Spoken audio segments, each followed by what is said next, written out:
Bienvenue à toutes et à tous sur ce webinaire que je vais animer avec Mathieu, qui est mon partenaire avec qui j'accompagne des athlètes, des élèves dans la nutrition. Aujourd'hui, on va parler notamment de l'importance de la nutrition dans les sports d'endurance.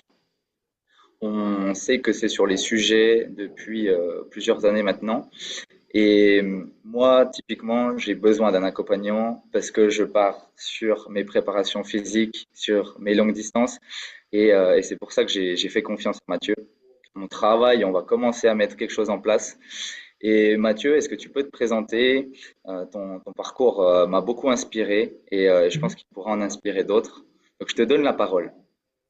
Bah déjà, merci de m'inviter et merci de me partager la parole. Donc, je vais me présenter succinctement et je vais essayer de développer un petit peu mon parcours rapidement. Je vais essayer de pas trop m'éparpiller parce que j'ai tendance à beaucoup parler.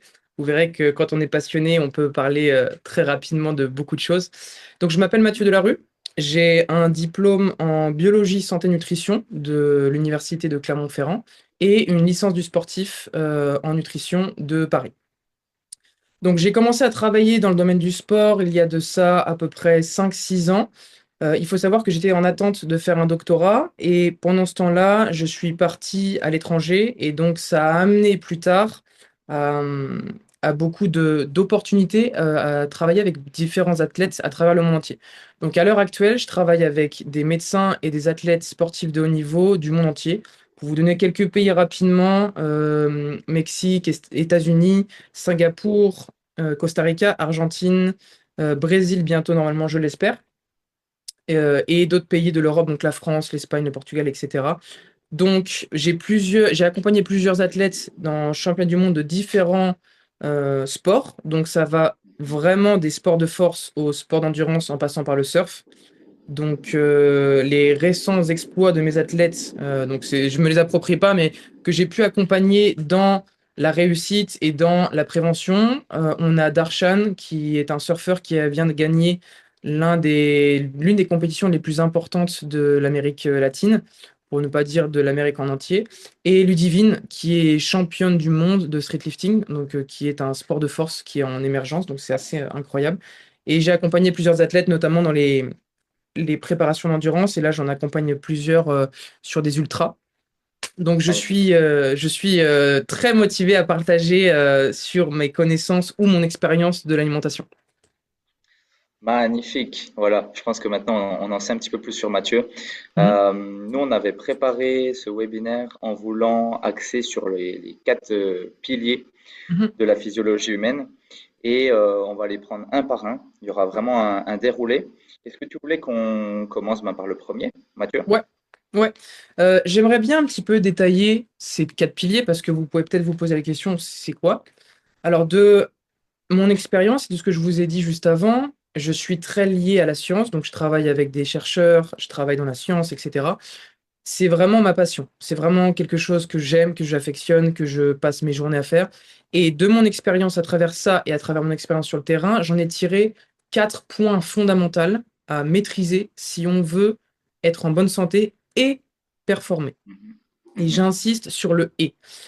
On a 4 points qui sont, j'arrête de teaser un petit peu, qui sont la psychologie, donc l'état mental dans lequel l'athlète va être. Ça peut être dans son Mhm. effort ou en dehors de l'effort.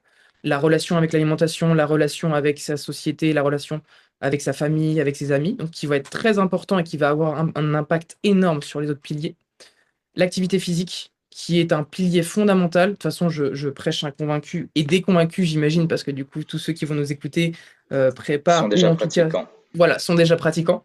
Donc, l'activité physique, ça, je pourrais regrouper l'activité physique en plusieurs sous-catégories, notamment le cardio, le renforcement musculaire, le mouvement, parce qu'on peut être, j'ai des streetlifters et des surfeurs qui sont sédentaires, donc le mouvement Mhm. et la santé articulaire. Donc, c'est les grands Mhm. groupes que je pourrais regrouper en activité physique. Le sommeil, qui est essentiel. Mais quand je vous dis essentiel, c'est essentiel. C'est l'un des points les plus importants. Alors, ils sont tous importants, mais c'est celui Mhm. qu'on a tendance aujourd'hui dans la société à négliger avec le quatrième point, qui est la nutrition. La nutrition qui est... De toute façon, je suis... peut-être que je suis délusionnal vu que c'est mon domaine, mais je pense que c'est l'un des points les plus fondamentaux pour avoir une santé et un bon fonctionnement.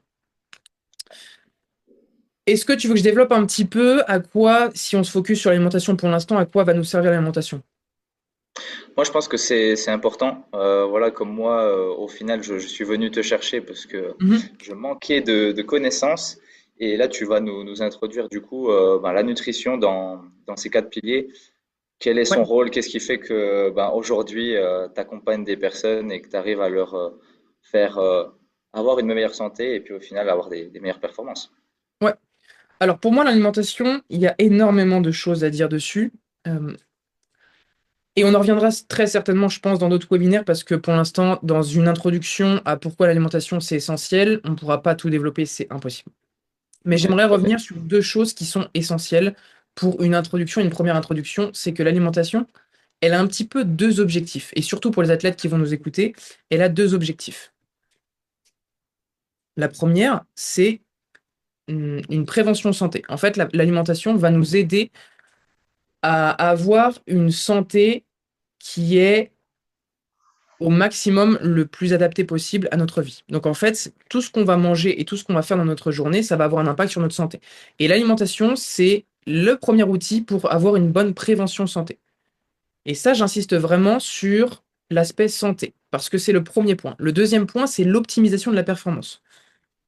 Pendant des années, il y a énormément de sports qui ont un petit peu délaissé l'alimentation et en fait, on se rend compte aujourd'hui, alors je pense que beaucoup et très majoritairement à chaque fois que je parle d'alimentation, les gens sont au courant de ça, que l'alimentation c'est essentiel. Ah oui, mais moi, l'alimentation, je sais que c'est essentiel. Maintenant, on a très souvent tendance à sous-estimer l'importance de tout ça. Mhm, Si je dois vous donner mhm, une petite data comme ça, en fonction des méthodologies, parce que vous savez que moi, enfin maintenant, ça fait deux, trois fois que je le dis, j'adore la science. Et dans mhm. la science, il y a une revue qui a été publiée il n'y a pas très longtemps sur les troubles digestifs liés à l'effort. C'est un chiffre assez monumental. Entre 30 et 90% des athlètes ont déjà eu, en fonction des méthodologies, ressenti des troubles à l'effort. C'est immense. C'est énorme. 90% des athlètes, c'est immense. Donc c'est vraiment l'un des points centraux pour avoir une performance, ou en tout cas pour pas avoir une déperformance à l'effort. Parce que si vous commencez à avoir des troubles digestifs à l'effort, ça va être compliqué pour performer. Ouais. Et trouble digestif, ça veut aussi dire problème dans l'absorption, d'ailleurs. Mais ce qui est intéressant, c'est que au final, il y en a qui ont réussi à terminer, parce Mhm, que évidemment, il y en a qui vont pas faire DNF à cause des troubles digestifs, mhm. mais ça entache considérablement l'expérience. Et au final, on doit activer vraiment le mode mental pour pouvoir aller Ouais, jusqu'au bout, quoi. ouais. Donc c'est vraiment de se dire si on peut les éviter, parce que c'est vraiment un sujet qui est abordé pendant la phase de préparation. Mhm. Je pense que c'est tout bénéfice pour vraiment prendre du plaisir le jour de la course, quoi. C'est clair. Je pense que déjà, on a l'aspect qui va être l'optimisation de la performance et comment déjà aider à performer plus. Et il y a aussi l'aspect, moi je travaille beaucoup ça avec tous mes athlètes, que ce soit donc sportifs, amateurs et sportifs de professionnels, sur Mhm, la gestion du stress. En fait, si on sait comment on réagit à une collation pré-effort ou une réhydratation, je pense notamment à mes streetlifters qui font des cuttings pour pouvoir être au poids dans toutes les catégories de poids. En fait, quand on enlève le facteur stress et qu'on sait que notre alimentation va nous optimiser ces performances-là, ça nous améliore la relation qu'on va avoir avec l'effort. Et ça va nous améliorer nos performances et comment on se sent. En fait, on peut très bien subir une compétition ou un effort ou prendre du plaisir. Et en fait, techniquement, et j'espère que tout le monde prend du plaisir et que c'est l'un des piliers de pourquoi vous faites du sport, c'est parce que vous prenez plaisir à faire ça. Donc c'est tout à clair que fait. si vous commencez à faire 30 minutes de course et que vous commencez à avoir des douleurs aux intestins, c'est pas génial. Mhm, Donc c'est vraiment, et alors je voulais vraiment faire une précision aussi, si vous voulez performer, et je vais mettre je vais être un peu rude, si vous voulez performer, la santé ne peut pas passer en second plan. Vous devez être en bonne santé pour pouvoir performer de mon point de vue. Pourquoi? mhm, Parce que, en fait, l'alimentation, le sommeil, l'activité physique et l'état mental, donc les quatre piliers, vont avoir un impact sur votre performance. Si vous avez, je vais prendre le cas du sommeil et de l'alimentation, si vous avez un bon sommeil, et un bon sommeil, ça veut dire avec des bonnes phases de récupération, un sommeil profond en bonne quantité et une bonne alimentation, c'est-à-dire qui vous remplit vos vitamines et minéraux et vos macronutriments essentiels, c'est la Mhm. première étape pour pouvoir performer. Et si vous voulez Mhm. performer, vous êtes obligé de remplir ces étapes-là. C'est mon point de Tout à vue, fait. de mon expérience. Je ne sais pas d'ailleurs ce que tu en penses. Est-ce que tu as des histoires à nous raconter sur ça? Bah, en fait, moi, vu que je coach aussi en salle de fitness, mais ça peut même des fois s'entendre au téléphone, c'est Mhm, l'énergie qu'il va y avoir lors du coaching.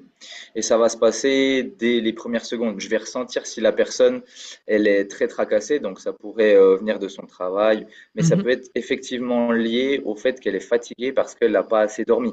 mhm, Donc, on sait que le travail de nuit pour un infirmier, ça peut nuire. C'est très difficile pour eux de se remettre en phase.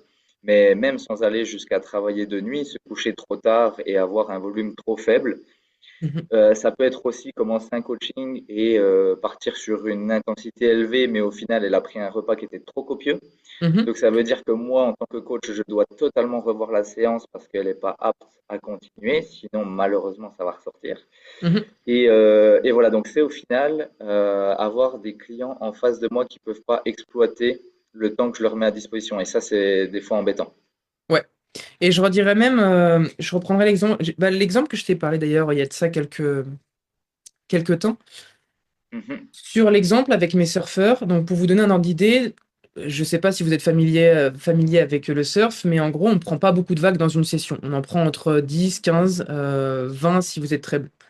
Et en fait, si par exemple, vous ne mettez pas en place un bon échauffement, donc vous n'arrivez pas en place avec, sur la première vague avec la Un warm-up. capacité, un warm-up efficient pour que vous arriviez sur votre première vague et que vous soyez au top de la forme.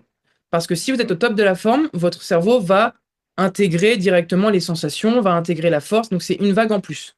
Si vous mettez une ou deux vagues ou trois vagues à vous réveiller musculairement parlant et neurocognitivement parlant, et ben en fait, au bout de l'année, si vous faites une session chaque année, ne serait-ce qu'une vague en plus, ça vous rapporte 360 vagues. Et c'est la même chose avec des tractions, des dips, une course, etc. Si vous avez tout ce qui est autour de l'effort d'optimiser, ça va être beaucoup plus facile pour progresser. Si vous avez un Mhm. coach qui vous donne une bonne programmation, si vous avez un autre coach qui vous donne des bons conseils nutritionnels, si vous adaptez comme il faut vos suppléments, si vous travaillez sur votre sommeil, tout ça va avoir un impact, et même pas que sur l'instant T, ça va être sur des années après. Je vais vous donner un exemple. Tu vois, c'est là où il faut que je fasse attention parce que je peux parler et parce que je suis passionné. Non, mais je suis très d'accord avec toi. Et après, de toute façon, on va recentrer. Mais je pense qu'aujourd'hui, on a vraiment tendance, bah, avec les réseaux sociaux, à mettre beaucoup en Ouais. avant le matériel. Tu Mhm. parlais de surf, donc je pense la planche. Oh. On va dans le trail penser au bâton, on va Mhm. penser aux chaussures. Mais par contre, on pense pas à ce qu'on ingère juste avant notre séance, pendant notre séance. Et, euh, et je pense que c'est à tort. Donc là, bah, effectivement, on va recentrer sur la nutrition. Mais, Ouais. euh, mais voilà, on est Mais deux convaincus. La nutrition a un rôle majeur dans la performance. Et mhm. puis, dans la santé, parce que moi-même, étant coach, avant même de lancer mes clients sur des longues distances, je fais en sorte de savoir si c'est pas mauvais pour leur intégrité physique. Et c'est vrai Exactement. que voilà, on n'a pas envie de faire les choses à tout prix.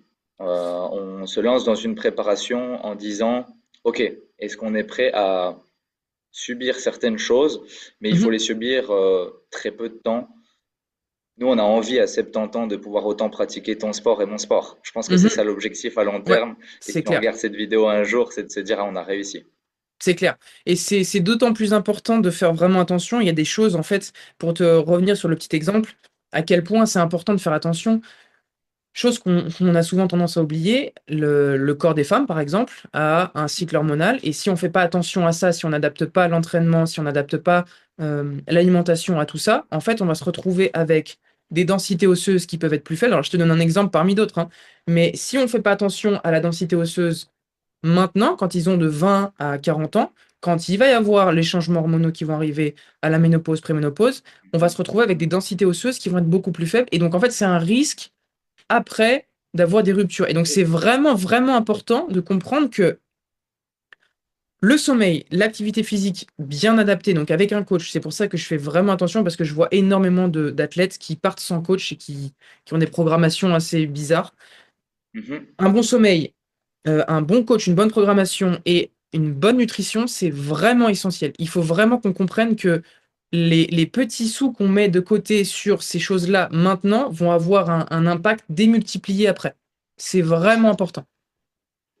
Tu as raison, sur l'ostéoporose, on en parle, mais c'est vrai Ah, que je peux avoir des personnes qui vont être âgées, qui viennent me voir au fitness mhm, à 50, 60 ans, et bah, maintenant le message c'est vous n'avez pas fait de force. mhm, Donc pour eux, c'est soulever une kettlebell de 12 kilos, 15 kilos, c'est vraiment super.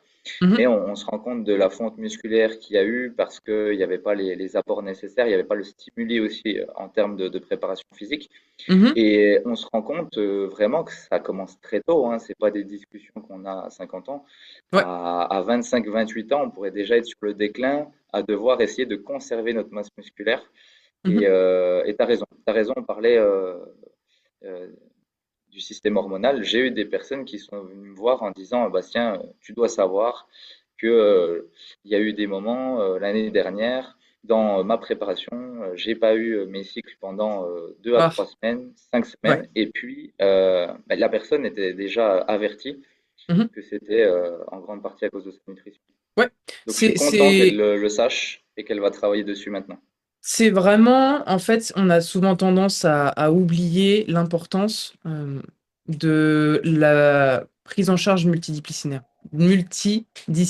C'est difficile à dire. Mhm, Parce qu'en mhm, fait, et par exemple, on parlait de la fonte musculaire, si tu as un bon stimulus ou si tu n'as pas de stimulus justement adapté et que tu n'as pas une récupération adaptée en nutrition et que tu n'as pas une récupération adaptée en sommeil, tu ne pourras pas créer ce muscle. Donc en fait, mhm, et on a, bah, c'est ce que je t'ai partagé il y a de ça quelques semaines déjà, il y a une nouvelle étude qui est sortie il y a de ça 3 semaines sur les prises en charge chez les militaires. Et en fait, on s'est rendu compte que des prises en charge sur l'activité physique et l'alimentation, ça a beaucoup plus d'effets, jusqu'à entre 40 et 50%. Je pourrais mettre en description l'étude, je ne m'en rappelle plus très l'étude. bien. Mhm, On augmentait significativement la réponse et les bénéfices qu'on avait. Donc en fait, l'idée derrière, c'est que si on fait attention à notre sport, mais pas à notre nutrition et inversement, parce que moi j'ai beaucoup de personnes qui viennent me voir et qui me disent, OK, bah, je veux perdre du poids. Ok, qu'est-ce que tu fais de ta journée? Bah, je bouge pas, je suis devant mon ordinateur à travailler. Ok, bah là, moi, je vais avoir un problème parce que j'aurais beau faire tout ce que je veux, ça va être compliqué. Donc, en fait, mhm, si on arrive à entremêler une bonne psychologie, donc un bon état d'esprit, c'est-à-dire une motivation et une discipline qui sont corrélées, un mhm. bon sommeil, et j'assiste vraiment bien sur un bon sommeil, une bonne alimentation, un bon apport en protéines, un bon apport en acides gras et une bonne gestion du stress et une bonne récupération, surtout dans les efforts de longue distance qui sont très stressantes pour le corps. Vraiment très stressantes. Donc il faut vraiment faire attention à apporter comme il se doit les antioxydants nécessaires, les protéines nécessaires, parce qu'en fait, plus vous allez durer, si vous faites une sortie de 2, 3, 4, 5 heures, en fait, votre corps crée de l'énergie et il va créer des radicaux libres et il va créer des déchets métaboliques. Et donc, en fait, il faut les gérer, ça.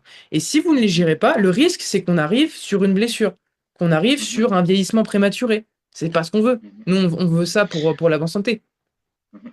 Mais moi, j'ai ça aussi, ça arrive beaucoup dans la jeune génération. On va dire qu'avant, l'ultra-distance intéressait plutôt les quarantenaires, cinquantenaires qui avaient perdu leur vitesse. Mhm, Maintenant, moi-même, je me suis retrouvé assez jeune à 19-20 ans à avoir envie de faire l'ultra-trail du Mont Blanc.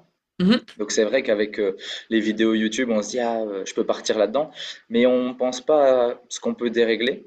Et nous, on se voit assez facilement. Je l'ai eu fait sur une préparation des 24 heures du Mans vélo, aller rouler toute une nuit, aller faire mhm. du trail toute une nuit, et au final décaler son cycle au niveau du sommeil, sans penser aux répercussions, à comment gérer en fait la manière de reprendre un bon sommeil sur les semaines à venir.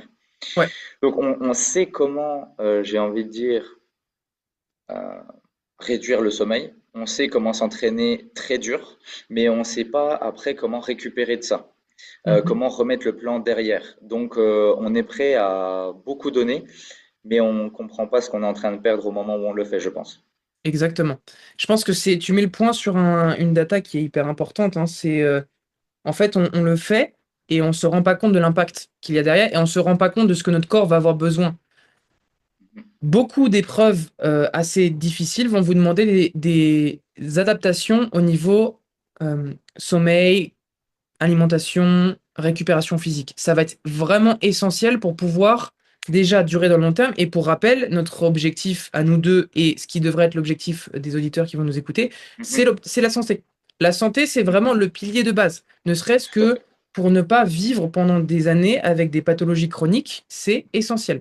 Donc, même pour la performance, hein, même moi, quand j'ai un athlète de haut niveau, et j'en ai quelques-uns maintenant, qui viennent me voir et qui me disent, OK, bah moi, je veux performer à tout prix, je lui dis, OK, est-ce que tu veux performer à tout prix sur un mois, 2 mois, ou est-ce que tu veux durer dans le long terme? Parce qu'en fait, la maturité musculaire, la maturité mentale, ça s'acquiert sur le long terme, ça s'acquiert avec de l'expérience.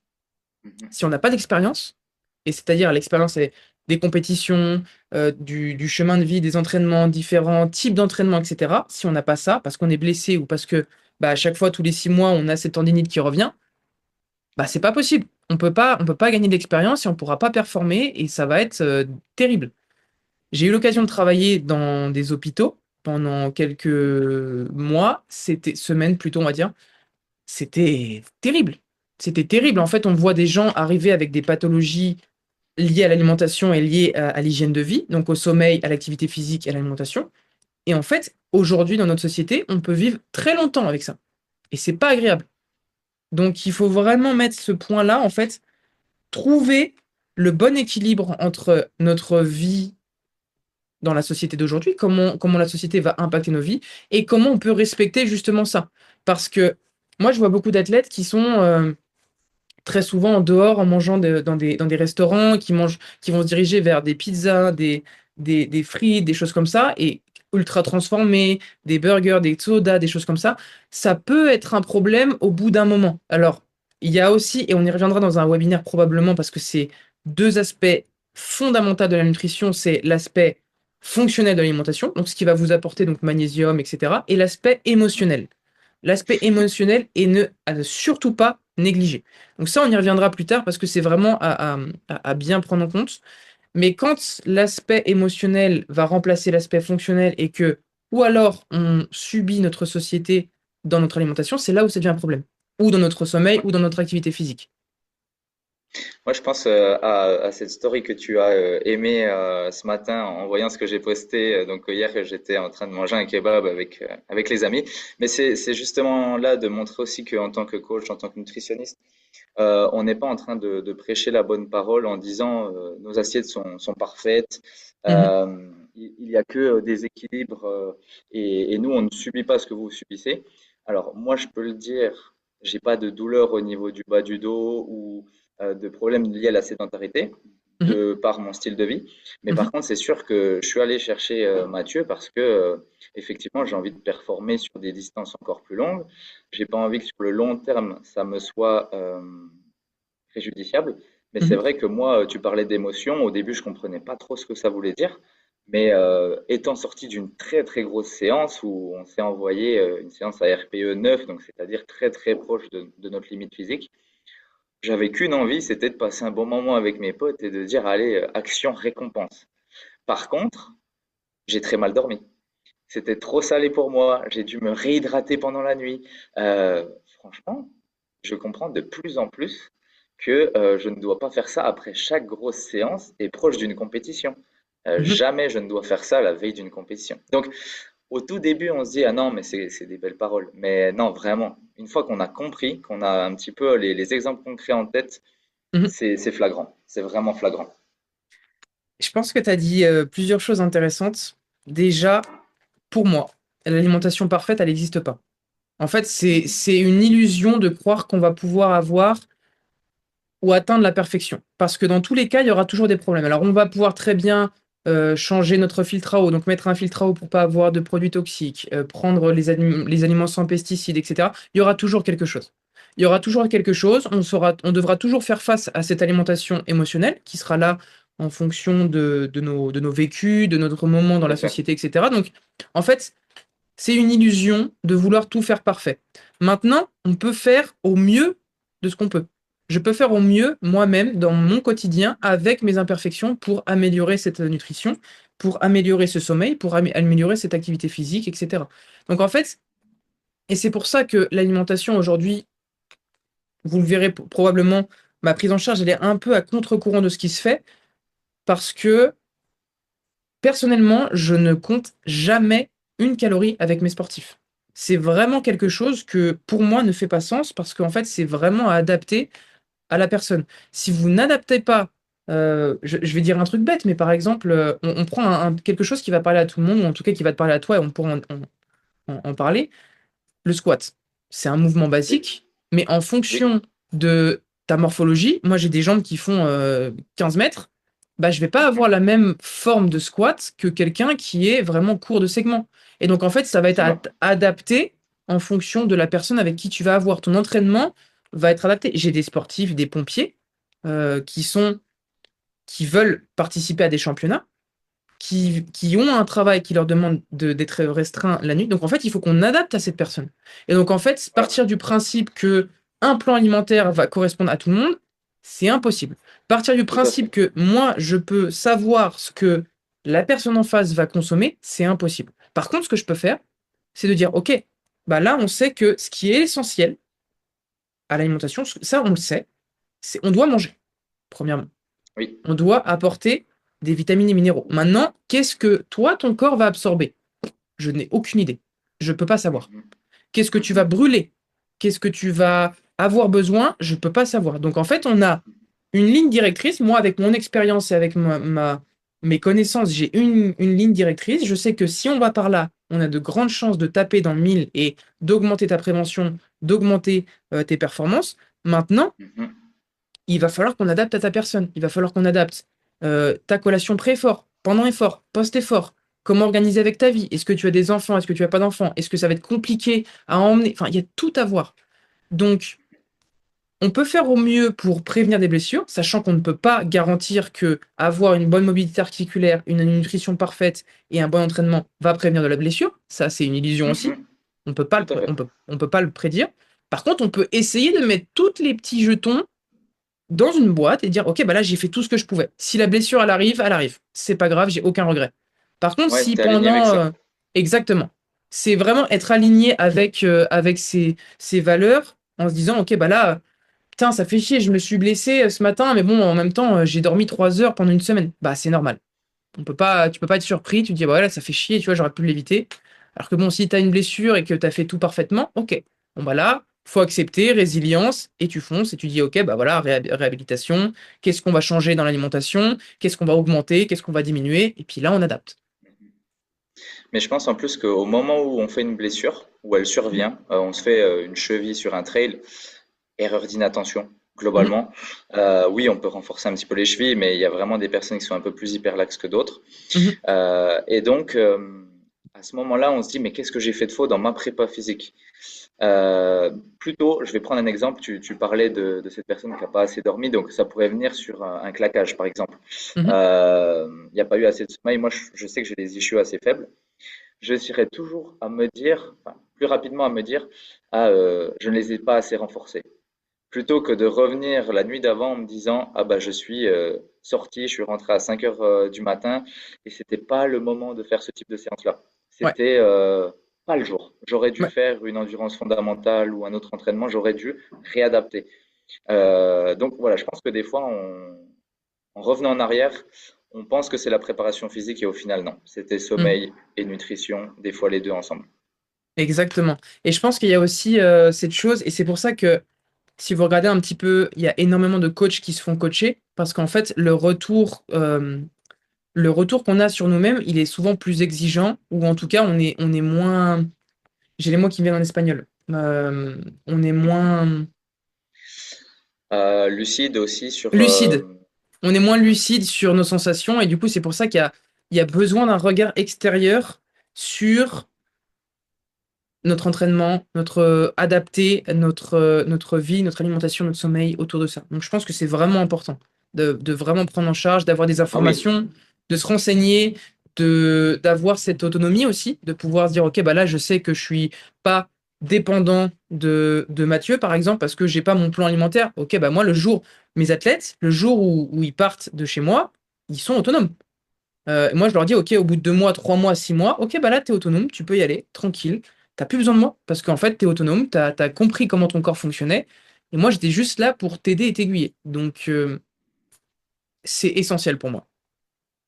Je pense c'est aussi pour ça qu'on s'est rapproché et que pendant le premier appel, les deux premiers appels, parce qu'on n'a pas réussi à parler de suffisamment de sujets, le premier appel on en a relancé un deuxième, mais on est vraiment dans cette recherche d'autonomie. Mathieu appelle du coup, on va dire ses clients, ses élèves. Moi, je les Ouais. appelais mes clients, mes athlètes, de par Mhm. l'investissement qu'ils mettent dans leur préparation.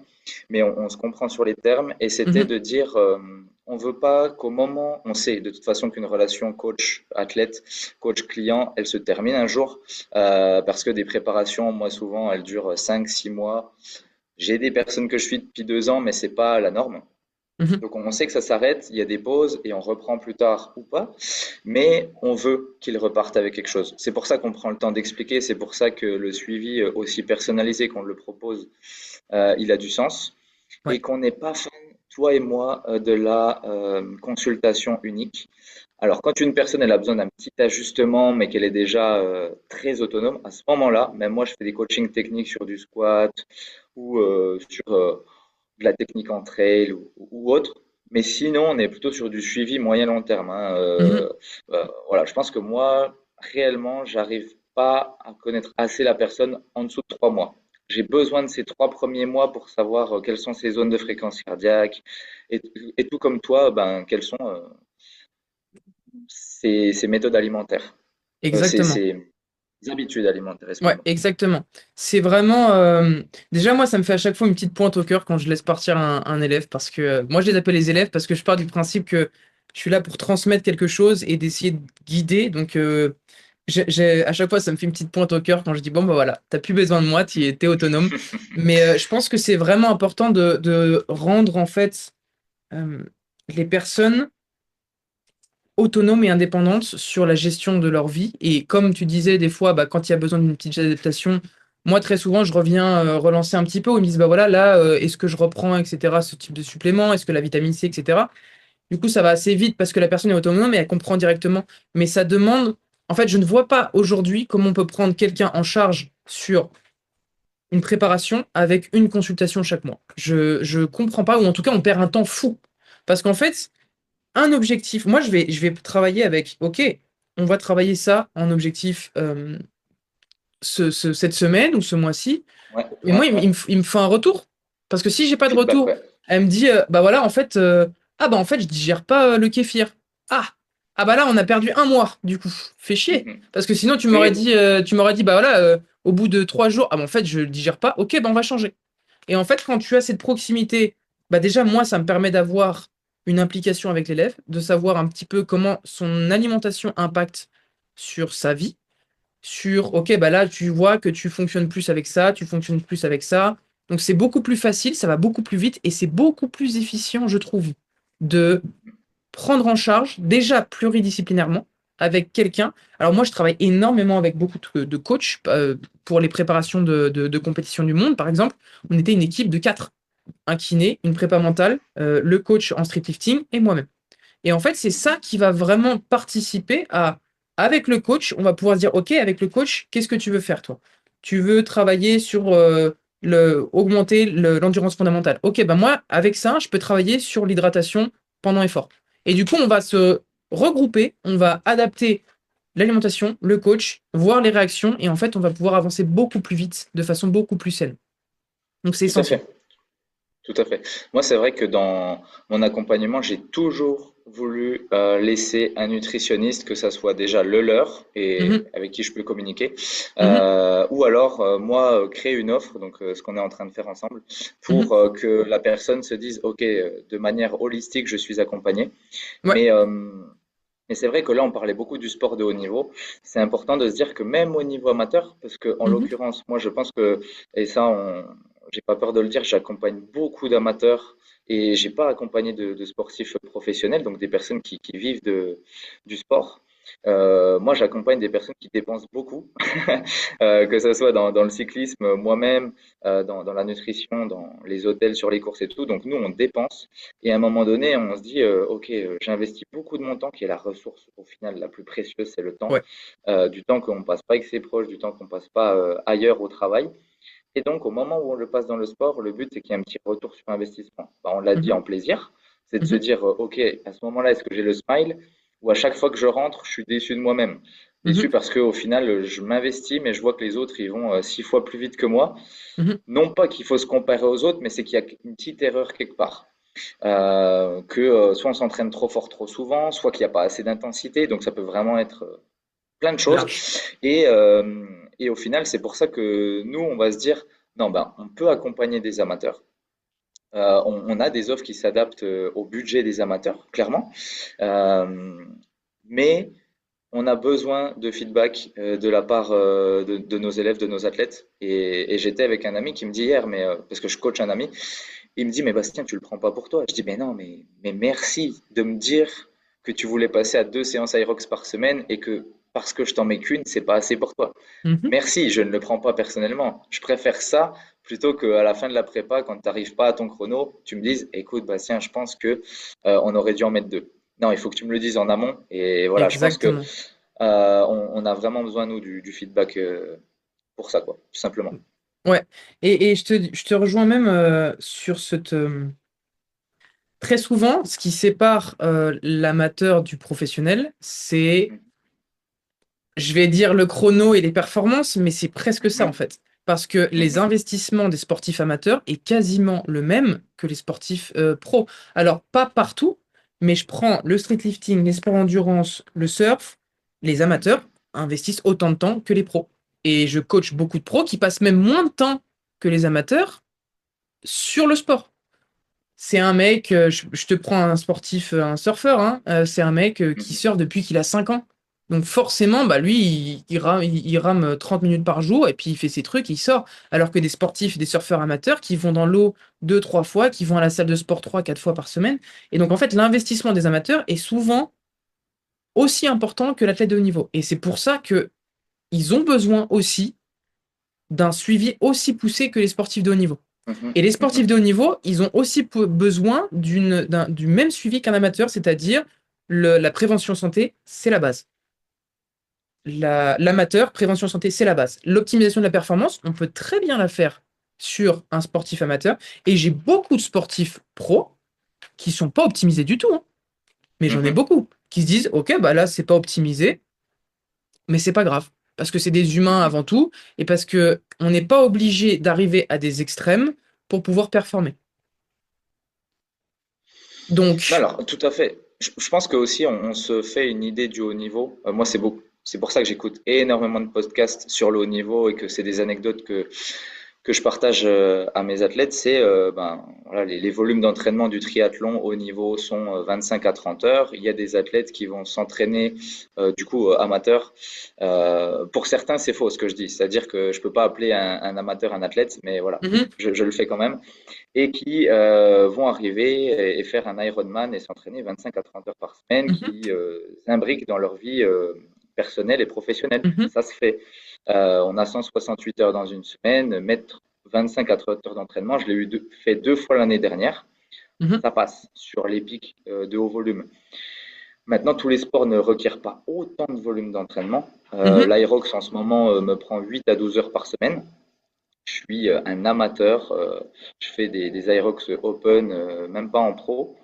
Et pour autant, j'ai cette envie d'optimiser et de me dire de toute façon, je veux tellement le pratiquer sur le long terme qu'à un moment donné, je veux pas que mon année 2012 soit plus performante que mon année 2024. Alors Ouais. oui, au niveau physiologique, l'âge va rentrer en compte, les hormones. Mais on voit des personnes pratiquer des sports et d'être de plus en plus performantes avec l'âge. Elles se connaissent elles-mêmes. Donc au niveau mental, elles ont pris aussi beaucoup d'expérience. Mais je pense vraiment que le suivi, il est meilleur. Et c'est aussi pour ça que nous, on s'est lancé, c'est pour apporter. Et puis qu'à la fin, justement, quand on laisse l'athlète partir, on se dit, ah ouais, on a vraiment fait du bon boulot ensemble. Il y a pas de frustration. Et on passe à la prochaine personne qui arrive avec son projet. Et Mhm. elle aussi, elle a envie d'en découdre, quoi. Ouais, c'est exactement l'objectif, hein. C'est vraiment la personne, elle sort de ces suivis-là, elle sort de cet accompagnement-là, et en fait, on n'est pas développé des troubles du comportement alimentaire, on n'est pas développé une restriction trop forte, on a développé quelque chose qui soit sain sur le long terme. Moi, j'ai des athlètes qui s'entraînaient. D'ailleurs, Clément, il en fait partie, donc qu'on Oui. connaît ensemble. Il s'envoyait un volume à un moment donné, et pourtant, il n'est pas du tout pro. Mais c'était un truc de malade mental. Et Mhm. en fait, la prise en charge, elle sera quasiment la même qu'un sportif de haut niveau en endurance, d'un point de vue alimentaire, d'un point de vue physiologique, adaptation. Et donc, en fait, l'idée, c'est que on prenne en charge de façon optimisée à la personne. Donc, que ce soit moi, que ce soit un sportif de haut niveau, en fait, je m'en fiche des chronos. C'est un petit peu ça Mhm. l'idée. C'est que moi, les chronos, le nombre de poids que tu vas bouger en traction muscle-up, le nombre de ton 10 km en combien de temps tu le fais, en fait, c'est pas ce qui va m'importer. Ce qui va m'importer, c'est comment tu vas organiser ta vie autour, ce que ton corps a besoin, et en fait, c'est ça qui va importer. Un sportif amateur ou un débutant qui s'envoie 20 heures par semaine, ok, ben on va avoir tel prérequis pour pouvoir augmenter la résilience. On va avoir telle chose à mettre en place. Et quand il part, il sait comment adapter et il sait ce qu'il a besoin et il n'a pas de restrictions, il n'a pas d'injonctions alimentaires, il n'a pas de problématiques qui ont été, qui sont arrivées, qui ont été avant. Je pense notamment aux calories in, calories out. Le fait de tout compter et de tout mesurer, c'est aussi un problème. Donc moi, c'est pour ça que je ne travaille pas avec d'ailleurs. Donc c'est l'idée, c'est vraiment qu'on reparte avec une compréhension du système qu'est le corps humain et encore plus qu'est le corps humain de la personne. Donc c'est vraiment l'idée, quoi. Mhm. Oui, je pense que tu as raison, hein. Moi, avant de te contacter, j'ai déjà eu fait sur certaines préparations, aussi avec d'autres Mhm, nutritionnistes. J'ai eu des résultats sur ce type de préparation. Mais en fait, ce que moi aussi je veux comprendre, c'est comment est-ce que je suis capable de faire ça sur le long terme. Si c'est trop restrictif, en fait, c'est quelque chose que je ne veux pas faire tous les jours. mhm, Donc, typiquement, la personne qui vient qui n'aime pas la course à pied me dit, j'aime pas la course à pied. Bastien, ne me fais pas courir tous les jours.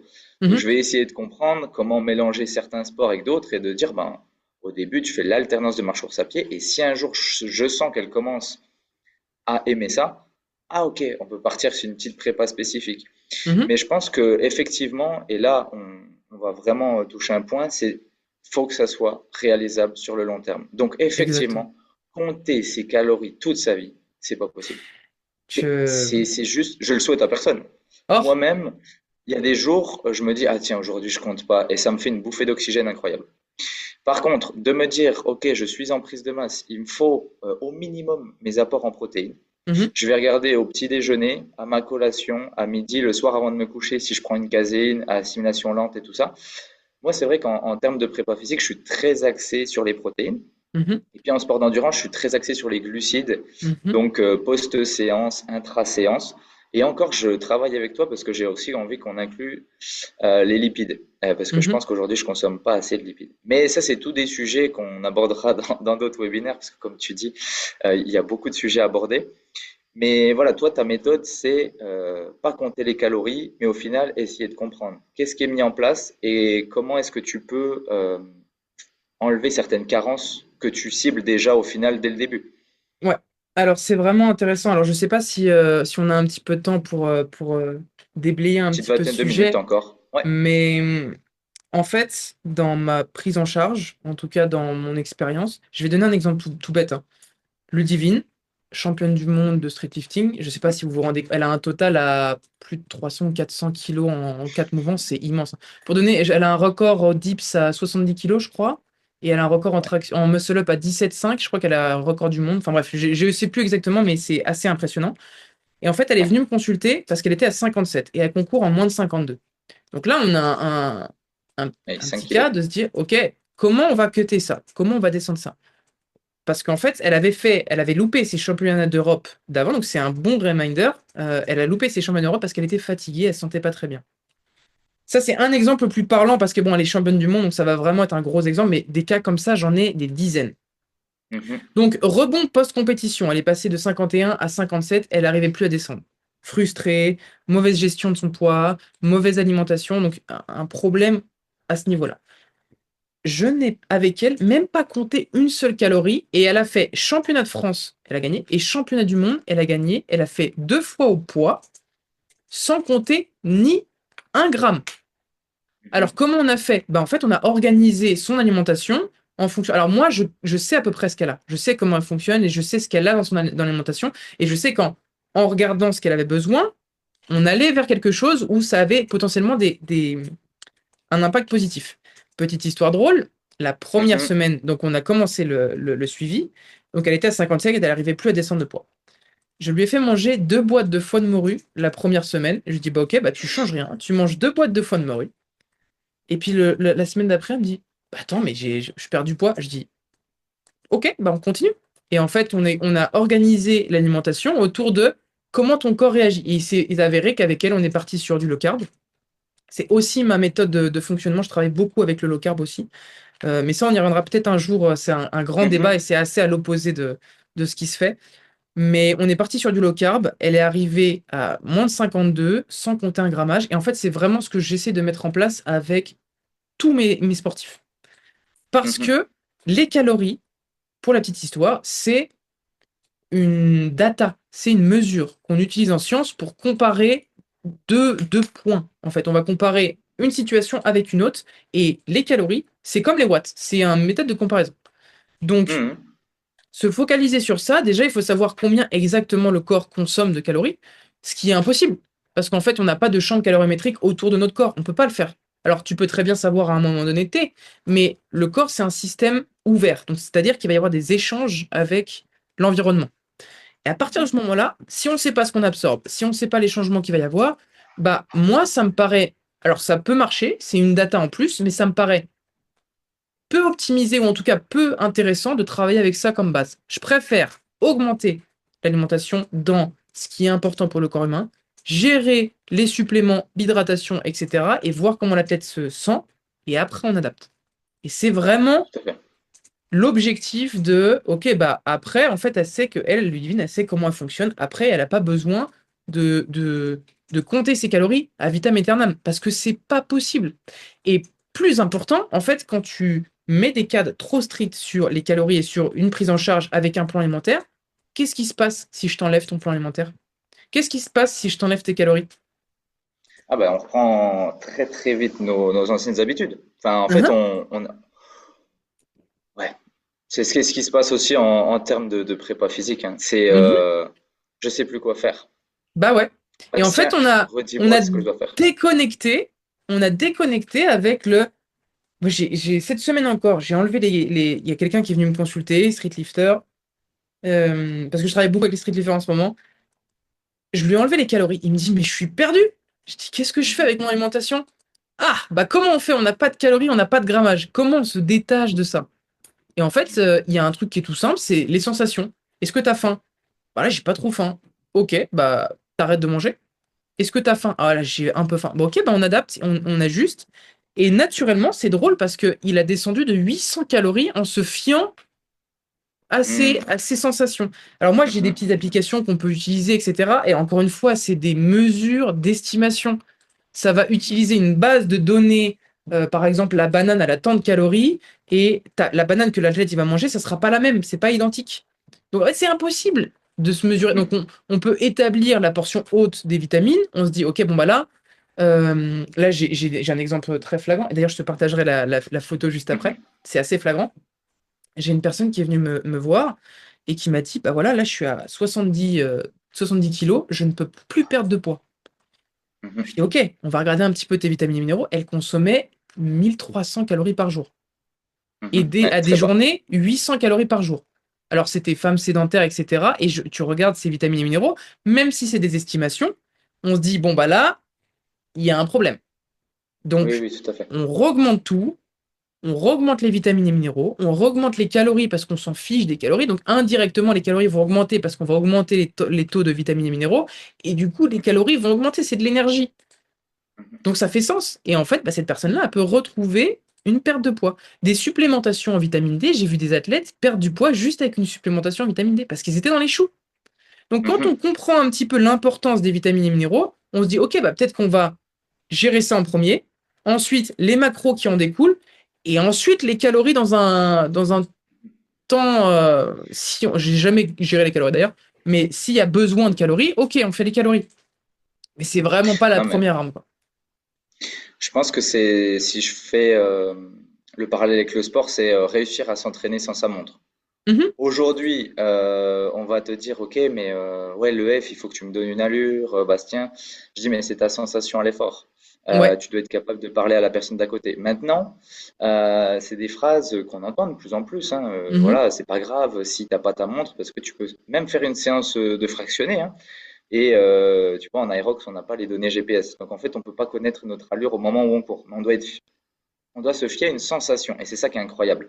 Ah, c'est C'est de se génial. dire, ah, par rapport à la vitesse de défilement sur le côté, je dis, par rapport à ta cadence en course à pied, ton souffle aussi, de te dire, ben, ton RPE, tu te mets à 8, 8,5. Si tu passes à 9, tu sais que tu es en sur-régime. Si tu es à 7, tu sais que tu en gardes un peu sous le pied. Et voilà, on parle comme ça. C'est-à-dire que la technologie aujourd'hui, elle est partout. On a l'impression de maîtriser les choses grâce à elle, mais en fait, on est en train de se déconnecter de nos sensations.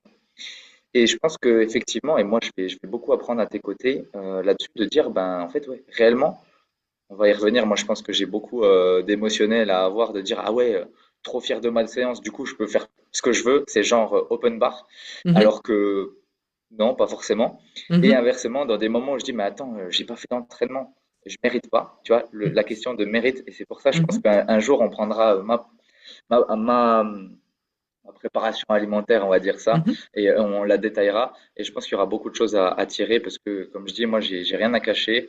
On pourra dire sur quoi on a travaillé ensemble. Mais c'est Je génial. pense que ça peut Et, être une belle vidéo. mais en fait, c'est génial parce que ces problèmes-là, je le retrouve avec tout le monde parce qu'on est humain en fait. Et c'est pour ça que je parlais tout à l'heure de alimentation émotionnelle parce que forcément, ça va rentrer en compte. Forcément. Donc maintenant, c'est le rapport qu'on va avoir avec son alimentation émotionnelle. Qu'est-ce que ça va nous apporter? Le faire en pleine conscience. Par exemple, ok, bah là, hier, j'ai mangé mon kebab avec mes amis.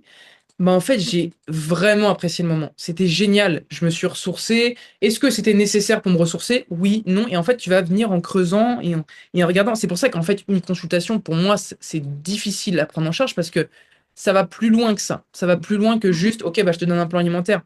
Donc, c'est vraiment et d'ailleurs, je repense juste à ce que tu me disais juste là, là, c'est drôle parce Mhm, que euh, j'ai une étude que je dois lire justement cette semaine et le titre de l'étude c'était Se fier à ses sensations, la nouvelle méthode mhm. d'entraînement. Je la partagerai sur le petit groupe que tu fais partie d'Active Ouais, Biologie. carrément, carrément. Mais c'est drôle parce qu'en fait, on est en train de voir ça arriver même dans la science, de se refier un petit peu à ses sensations et de qu'est-ce qui va nous être bénéfique au long terme. Donc c'est intéressant, c'est génial. Mais ouais, il y a plein de choses à faire.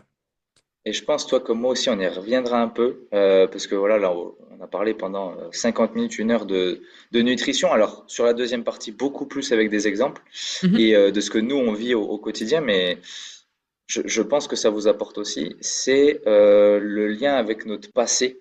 mhm, Mais je parle de ça il y a, il y a- il y a des milliers d'années pour comprendre comment est-ce que notre corps aujourd'hui, bah forcément, il s'est adapté depuis, mais il y a des choses qui n'ont pas changé et des choses que on veut penser qu'on est un homme moderne, mais au final, on, on a changé nos habitudes. Ouais, la sédentarité, moi, je m'y intéresse aussi énormément. Il y a ces fameux 10 000 pas, comme toi tu peux avoir, voilà, ces 2 000 calories mhm. conseillées par jour pour un homme, peut-être 1 800 pour une femme. Mais je pense que c'est vraiment important de comprendre d'où on vient, où est-ce Ouais. qu'on est aujourd'hui et comment est-ce que la société aujourd'hui qui nous apporte tout en un clic, livraison, avec des personnes qui ne sortent plus de chez elles, donc au final qui se font de ton côté livrer leur repas, donc qui ne les préparent pas. Moi je suis très mauvais cuisinier, mais je pense que je vais m'améliorer avec toi. Et au final, des personnes qui savent qu'elles pourraient mettre un tapis sous leur bureau pour commencer à marcher au travail en faisant du home office, mais elles ne le font pas parce que ben, flemme quoi. Donc nous, Ouais. on sait qu'on est dans ces sujets-là, on est dans le juste parce que le risque, c'est que dans 20 ans, 30 ans, ça ne fasse qu'empirer. Donc nous, on sait qu'on a un rôle, on est un rôle charnière, j'ai envie de dire. Mhm. Et c'est ça qui fait que c'est passionnant. Mais c'est une responsabilité individuelle. Nous, on ne pourra jamais aller chercher toutes les personnes qui regardent cette vidéo et dire je te prends la main, on le fait. C'est forcément qu'à un Et moment donné, ça fait écho. Et c'est pour ça qu'on va faire de plus en plus de vidéos comme ça pour dire mais prenez rendez-vous aussi, que ce soit avec nous ou avec des confrères et des consoeurs, et aborder ces sujets-là. Ne laissez pas un jour passer, 2 jours, et de dire il y a une maladie qui s'est installée, il y a des douleurs qui font que ça vous réveille la nuit. Ça, c'est pas vivable. Je vous Ah ouais. souhaite pas une vie comme ça, quoi. Nous, on a juste envie d'une personne en bonne santé qui peut aller jouer avec ses enfants, se mettre à genoux, puis voilà, quoi. Je pense que c'est ça un peu l'idéal hein, qu'on a envie d'amener. Ah bah tu mets le doigt sur énormément de choses dans lesquelles je te rejoins à 100%. L'évolution, comprendre l'évolution de l'être humain, je pense que c'est vraiment important. Je vais pas rentrer dans le détail parce Ah que non, là, on peut pas. Là, ça va être trop long. Et surtout en France, en plus, on a beaucoup de choses de problématiques qui vont arriver avec ça, et en Ouais, Suisse, ouais, et avec l'Europe en plus. Mais comprendre d'où on vient, comment adapter la sédentarité, c'est vraiment, vraiment essentiel. Tu dit une autre chose hyper intéressante qui m'est sortie. Euh, ouais, c'était à la fin, j'étais vraiment sur le long terme Ouais, et juste profiter sans douleur. voilà, exactement. Profiter sans douleur, je te rejoins à 100% sur tout ce que tu viens de dire. Et c'est ça. Que ce soit nous, moi en nutrition, toi en coaching, etc., peu importe qui écoute, euh, enfin, moi, je travaille pour la personne avec qui je travaille. Et je suis pas là pour me faire des milliers et des milliers en coaching. Je suis là pour vraiment aider les personnes. Donc, que ce soit avec moi, avec toi, Bastien, ou avec peu importe, intéressez-vous à la nutrition, au sommeil, à l'activité physique, au mental. Intéressez-vous et essayez de changer des choses. Et si vous n'y arrivez pas, vous avez besoin d'aide, dirigez-vous vers des gens compétents. Dirigez-vous vers des gens qui ont de l'expérience. On pourra reparler des red flags, etc., chez les prises en charge et chez les coachs, mais c'est hyper important de s'intéresser, d'être pro-acteur en fait de sa vie, de sa prise en charge, de votre pathologie si vous en avez une, de votre activité, comprendre pourquoi on vous donne ça en effort. Moi, j'explique toujours pourquoi je donne un complément alimentaire, comment, Ouais, donner du quel, sens. donner du sens. Pourquoi tu me donnes de l'endurance fondamentale? Pourquoi tu me donnes de la mobilité? Pourquoi tu me donnes du hip thrust? Et en fait, intéressez-vous, essayez d'être au maximum que vous pouvez avec le temps que vous avez, comprendre ce que vous faites. C'est important, je trouve, pour être autonome. Et après, c'est roule, hein. Tout C'est à tout fait. droit.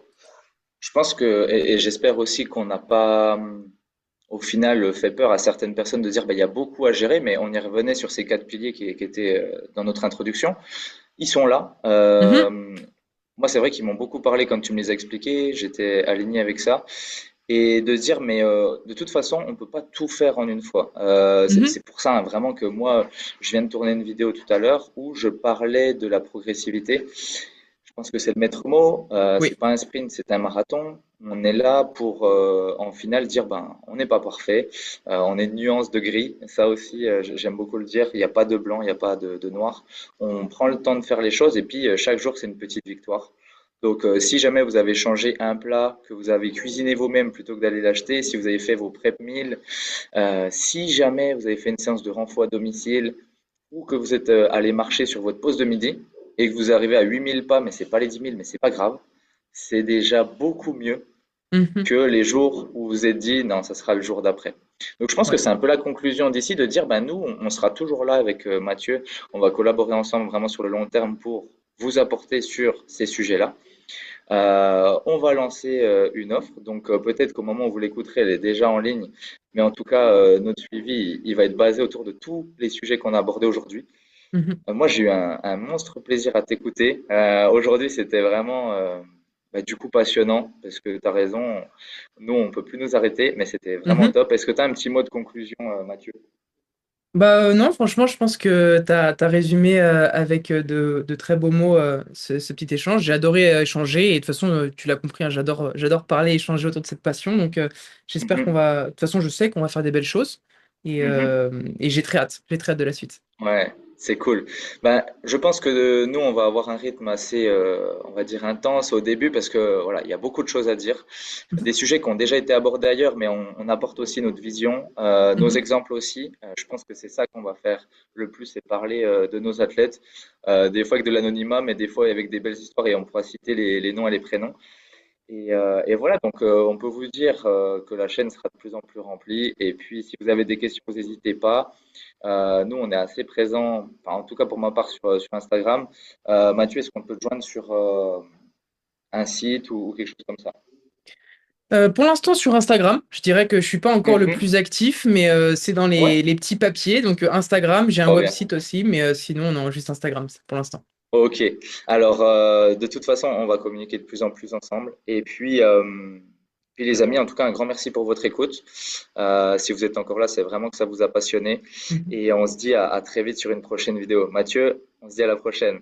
À la Ciao, ciao, prochaine. hein. Ciao.